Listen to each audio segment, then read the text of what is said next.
Here we have a soundtrack played forwards. It's one small step for man, one giant leap for mankind. I'm going to play this in reverse for you at 3 speeds, okay? Progressively slower speeds. When Neil Armstrong says his famous first words, that's one small step for man, a speech reversal occurs that says man will spacewalk. I'll play it for you first and then I'll tell you the significance of what I think this means. Man will spacewalk. Man will spacewalk. Can you all hear that? Man will spacewalk. Now all I'm doing is playing the tape backwards. Here it is forwards Small step for man. and in reverse. Man will spacewalk. Okay.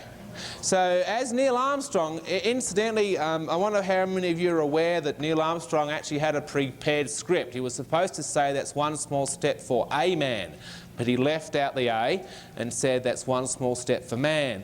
One of the interesting things that we've noticed about reverse speech is that speech reversals will frequently occur in the pauses and mispronunciations of speech, the ers and the ahs, the rapid tonal inflections.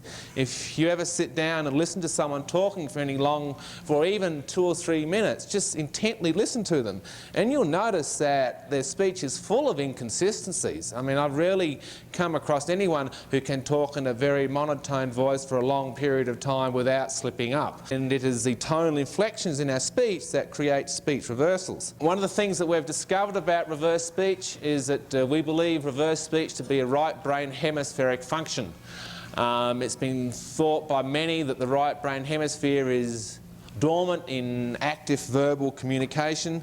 Many linguists will tell you that the dialogue formation of speech comes from the left brain hemisphere. The tonal inflection we put into speech comes from the right brain hemisphere. One of the common things about reverse speech is that as right brain hemispheric activity increases, so does the occurrence of speech reversals.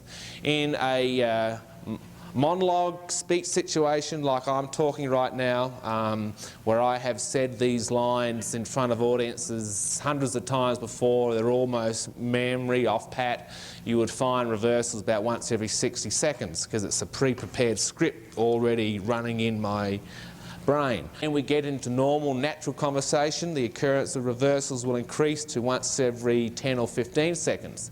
In a heated argument between a husband and wife or friends, as right brain hemisphere is really clicking in, then speech reversals will occur once every 2 or 3 seconds. What is actually happening is that as we are creating the sounds of our speech, we are creating them so that 2 parts of our minds are communicating well actually there's multiple parts, so let's just stick with 2 parts. But we are communicating from at least 2 different areas, forwards consciously and in reverse unconsciously.